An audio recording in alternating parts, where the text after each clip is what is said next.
Okay, you've wandered in the desert long enough. I'm here to quench your thirst for in-depth Better Call Saul analysis. That's right, you're in luck. I'm John Teti, and believe me when I tell you, I'm about to have another basement breakdown. Drink it in. All right, Season 5, Episode 8, Bagman. Phenomenal episode. Let's get right into it with a very cold open. First shot of the episode is this Cadillac logo. It's like the composer is opening a symphony with a chord in the key of Saul. It carries the import of a transformation because Cadillac is Saul's vehicle. It's the car we saw him drive in Breaking Bad. It's one of the totems of the Saul Goodman character that we see in the Better Call Saul opening titles.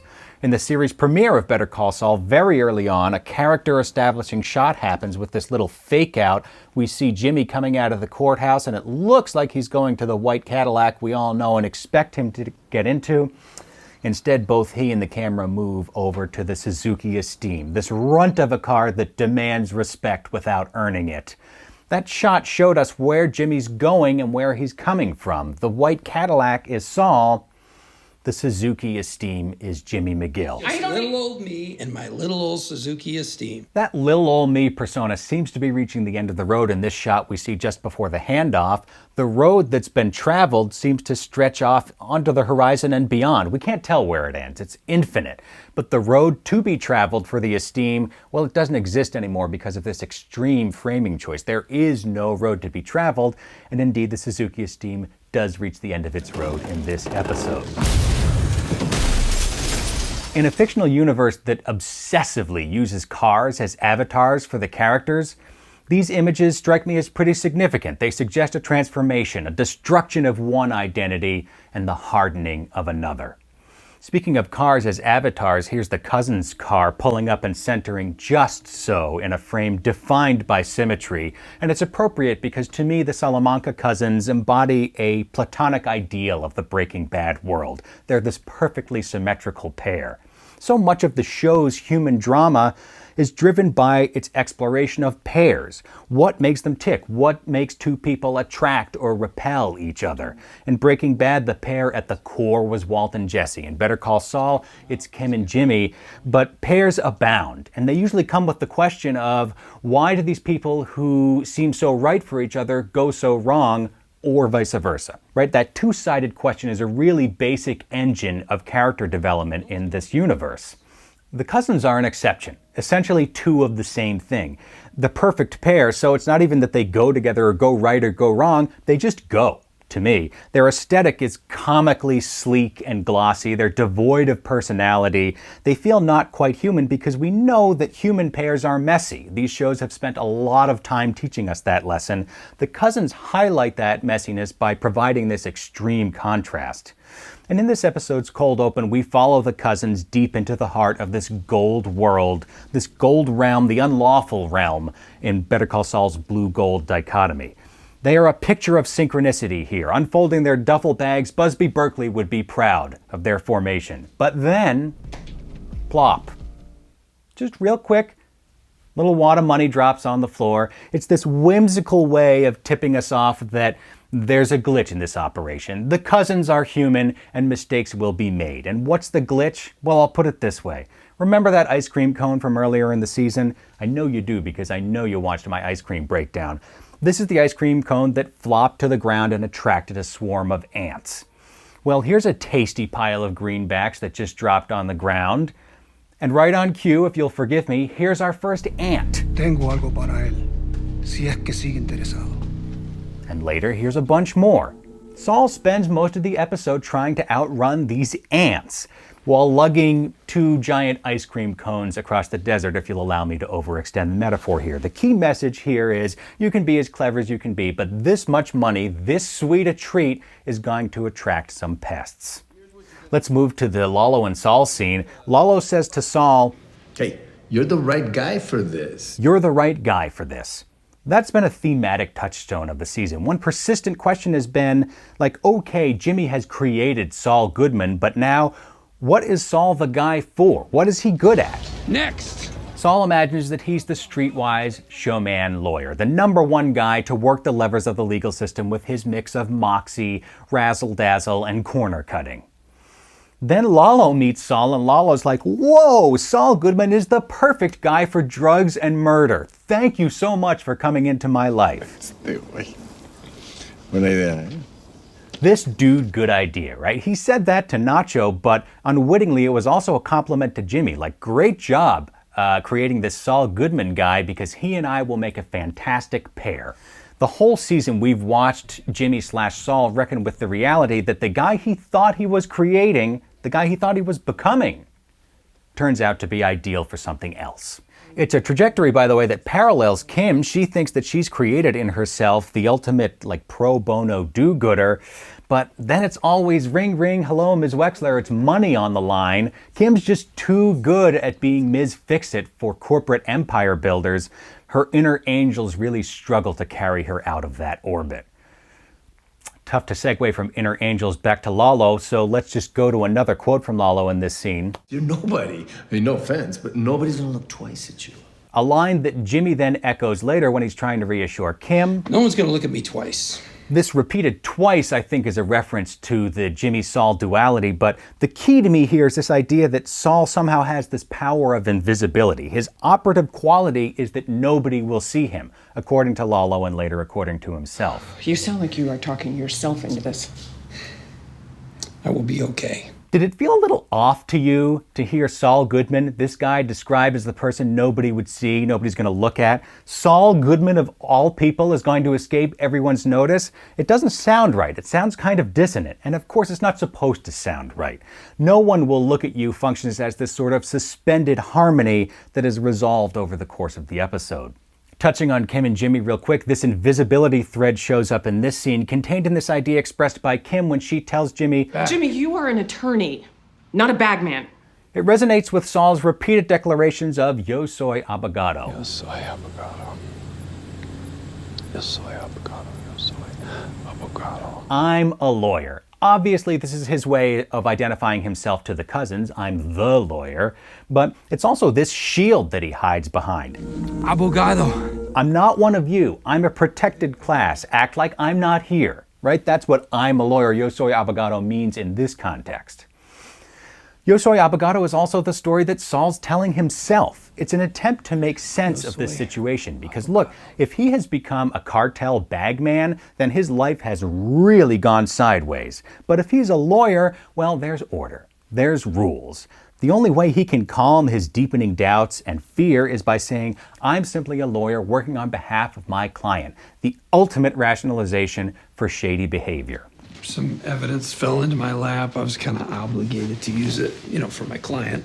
So abogado is this identity that Saul clings to like a blanket until what he thinks is his final moment, when he discards that in an instant and declares himself Abogado, abogado, enemigo del cartel, enemigo del cartel. Before now, it's been, I could be a friend of the cartel, maybe, kind of. This is the first time we hear Saul actually say, in so many words, I am a criminal. What happens next? What do we see and hear next? Saul screams, the slice of a speeding bullet, blood splattering on Saul's shirt.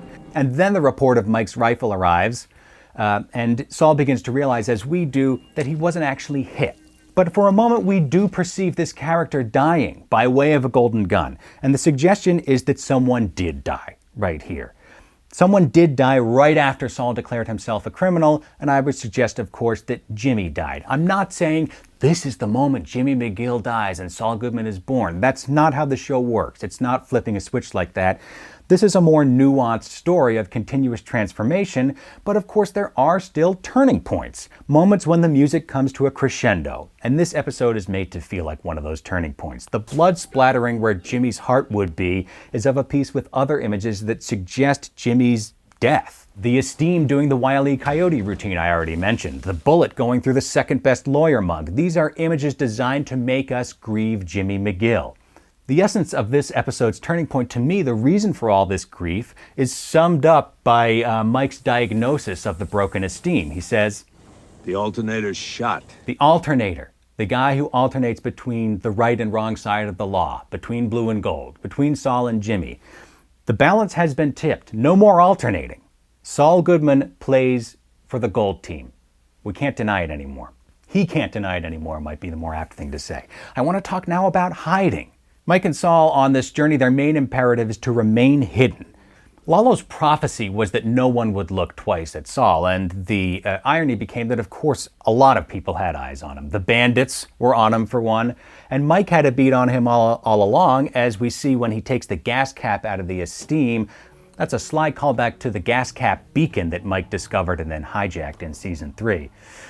But after the gunfight, Saul still has the bags of money, and he's still trying to fulfill Lalo's original prophecy that nobody will see him. And to me, all of this hiding is reflective of a longer arc for Jimmy. After Chuck's death, Jimmy, rather than face his pain, essentially went into hiding from everybody else and from himself. We rarely glimpse the person we know as Jimmy anymore, right? Haven't you felt it this season? It rarely feels like Jimmy on the screen. It's usually Saul. And when Jimmy feels like he's being truly seen by Howard at the end of JMM, the previous episode, that Howard can see his pain, Saul Goodman launches into this fireworks display to provide a distraction. That has been the pattern. Jimmy withdraws and Saul comes to the fore. Bagman now plays off that long-developing pattern with a space blanket. Mike and Saul can't light a fire at night. They're still hiding after all, so Mike offers Saul a space blanket. I got 2 of these. You want one? No, thanks. And he refuses. But that guy saying no, that's Jimmy. Mike might not know it, but we know it because Jimmy's the only person who would care. The space blanket was Chuck's anti-electricity cloak of choice. Does Jimmy want to wrap himself in the memory of his brotherly nemesis? I don't think so. But the next day, Saul straps it on his back and goes bandit fishing with himself as bait. What prompts this dramatic gambit? Well, the immediate cause seems to be Mike's speech when he talks about how he's out there and he keeps going because he's taking care of his people. I have people waiting for me. And absolutely that has an effect. Saul's connection for Kim, his concern for Kim, provides some fuel for him here. Throughout the episode, he's clearly concerned about Kim's welfare. It comes up more than once. At the same time, though, Mike's speech is a version of this story that we have heard the men of the Breaking Bad and Better Call Saul world tell so many times. I do bad things to protect the ones I love. Maybe that's the ultimate rationalization, now that I think of it. And Jimmy has used this line of thought before. Jesus, Jimmy. You can excuse stabbing me in the back by making it about protecting me? But it's a little different with this instance of the speech because Mike frames it in terms of a drive to survive, not in terms of doing bad things. So I think Mike's speech is part of what makes Saul get up. And I think the space blanket tactic is also inspired by this realization that hiding is no longer sustainable. Again, an idea that has import for Jimmy's life overall. They can't hide anymore. They're not going to survive if they keep hiding. And so Saul has this epiphany, or maybe he just remembers that Saul Goodman is not the guy for hiding anyway. He's the guy for drawing attention for himself. And so the suspended harmony is resolved. This is Saul's power, not invisibility, this flash, this literal dazzlement, this shock and awe. Lalo was ultimately wrong in this respect. He said that Saul was the right guy for this because nobody's going to look twice at him. It turns out that Saul was the right guy for this because he can draw attention to him so well. He knows how to grab people's attention. In this moment, the space blanket really has nothing to do with Chuck. It's an inspired recasting of this blanket. It goes from being a symbol of Chuck's psychological troubles to becoming a symbol of Saul Goodman's power to command attention, maybe even to blind those around him. So in this last shot of the episode with the space blanket drifting away, it feels like the ghost of Chuck McGill leaving the screen to me. But just before that last shot, don't think I'd forget, Saul drinks pee. Yum. The water bottle that Saul carries over the course of this episode has the logo of Davis and Maine on it. His brief tenure at Davis and Maine is the closest that Jimmy ever came to leading the legit blue life. And that bottle is filled with the color gold, which, as we know, embodies the lawless path he's taken. It's like we're seeing this huge fork in the life of Jimmy McGill in one bottle filled with pee. They can get a lot of mileage out of strange symbols on this show. In an episode suffused with gold, this instance of gold stands out because at last we see Saul drinking the gold, ingesting it. This is not a gold shirt, it's not a gold jacket, it's not a piece of jewelry he can put on or take off, right? All those external things. With this act, the gold is inside him now. It is part of him now because he's reached a point in the desert, as in life, where he has no other option to survive. Saul is not the guy he liked to think he was going to be.